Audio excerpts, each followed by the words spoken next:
Hey y'all, how's it going? Just wanted to touch base with you and show you what I accomplished today with the trailer and what I wanted to do as far as setting it up to start working from. And like I said, I made some adjustments from last season and I set it up the way I thought it would work a little bit more efficiently for me. But I'll turn you around here so you can see what's going on. Pretty much the trailer as you see it is going to be running the way it is right now. I've got some equipment on there. I've got my gas can, my pressure washer, a little step stool. Got my plumbing run to my tank. A couple of buckets over there. Got some plumbing run to the buckets. I mounted some PVC here to house all my tubing. Keep it out of the way. I got a banjo. These banjo fittings right here throughout a couple spots. Make it easier to disconnect if I need to.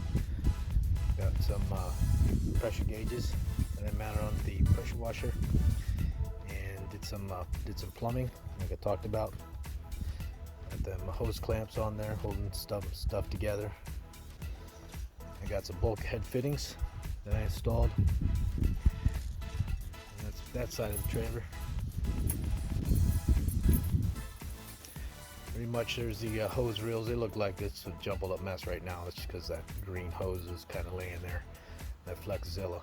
But for the most part, it should be running pretty efficiently. I could just turn stuff on, turn stuff off as I need. And I've got, what is that, 100 foot of Flexzilla garden hose, and right there is about 200 foot of high pressure hose on those hose reels there. So that's pretty much the trailer setup. So we're almost ready to get going. I'm gonna go ahead and make a couple more minor adjustments and run some more tubing out, and then start her up tomorrow. So fingers crossed we get it done.